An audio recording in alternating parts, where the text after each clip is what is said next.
আমি আমার মৃত্যু নিয়ে আনন্দিত, কারণ এই মৃত্যুর পরবর্তী একটা সময় চলে আসবে, আমি মিলিত হয়ে যাব আমার রাসূলের সাথে। আমি আমার রাসূলের সাথে মিলিত হয়ে যাব, মৃত্যুর পরই আমি আমার রাসূলের সাথে মিলিত হয়ে যাব। যে আজকে ফজর নামাজ তো আমি পড়ি নাই, গত রাত্রের এশার নামাজ তো আমি পড়ি নাই, গতকালের মাগরিবের নামাজ আমি পড়ি নাই, গতকালের আসর নামাজ তো আমি পড়ি নাই, গতকালের আমি জুহরের নামাজ তো আমি পড়ি নাই। এই গণনার জন্য অন্য কেউই লাগবে না। এর জন্য আল্লাহ সুবহানাহু ওয়া তাআলা বলেন, বান্দা হাসরের দিন কিন্তু আমি গণনার আগে তোকে আমি গণনার সুযোগ করে দেব।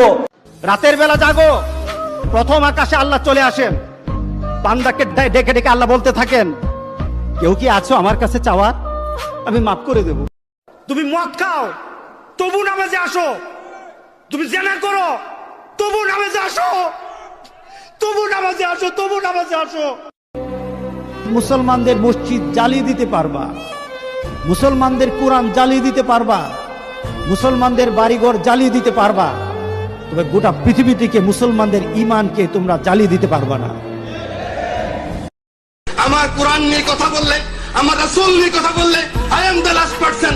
আমাকে জেলে নিবেন না কোথায় নিবেন আমার কোনো যায় আসে না, আমি কিন্তু প্রতিবাদ করবই। গাড়ির ড্রাইভার দূরে তাকিয়ে যেমন গাড়িকে সুন্দরভাবে চালাতে জানে, একটা মানুষ দুনিয়া থেকে যখন আখিরাতকে টার্গেট করে সে সুন্দরভাবে দুনিয়া তো চলতে জানে, আর আখিরাত আল্লাহ সুবহানাহু ওয়া তাআলা জান্নাতের রাস্তায় উঠিয়ে দিবেন, মৃত্যুর পর থেকে উঠিয়ে দিবেন, মৃত্যুর পর থেকে উঠিয়ে দিবেন।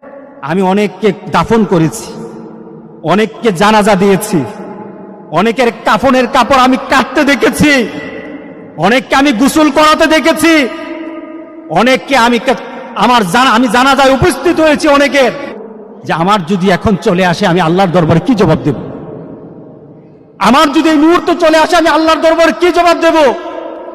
এই চিন্তা নিয়ে সে সাথে সাথে আল্লাহর দরবারে হাত পেতে বলে, মাবুদ আমি গুনাহ করেছি, আচ্ছা বাজাম্বা আমি গুনাহ করেছি, আমারে মাফ করে দাও, আমারে মাফ করে দাও। আল্লাহ আমি আপনার গোলাম, গোলামের ঘরের গোলাম, বান্দির ঘরের গোলাম, আমার 14 গোষ্ঠী আপনার গোলাম, আমরা গোলাম গোষ্ঠী। না সুয়াতি বিয়াদিক, আল্লাহ আমার মাথার চুলের ঝুঁটি আপনার হাতের মুঠোয়, আপনি যেখানে টান দিবেন ওদিকে আমি যেতে বাধ্য। আমার কোরআন নিয়ে কথা বললে, আমার রাসূল নিয়ে কথা বললে, I am the last person. আমাকে জেলে নিবেন না কোথায় নিবেন আমার কোনো যায় আসে না, আমি কিন্তু প্রতিবাদ করবই করব। পাহাড় সমান গুনাহ থাকতে পারে, আল্লাহ বলেন সব গুনাহকে আমি মাফ করে দেব।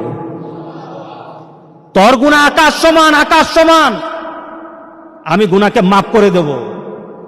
বান্দা গুনার পাহাড় নিয়ে আমার সামনে উপস্থিত হবি, আর তোর কাছে যদি ছোট্ট একটা তওবা থাকে, পাহাড় সমান গুনাহ, আর তোর কাছে একটা নিবেদন, একটা তওবার কথা, একটা তওবার একটা আল্লাহর দরবারে তওবার নিবেদন যদি তোর কাছে থাকে, আল্লাহ সুবহানাহু ওয়া তাআলা বলেন, বান্দা যত গুনাহ হোক তোরে আমি মাফ করে দেবো, বান্দা তোরে মাফ করে দেবো, যত বড় গুনাহ হোক তোরে মাফ করে দেবো।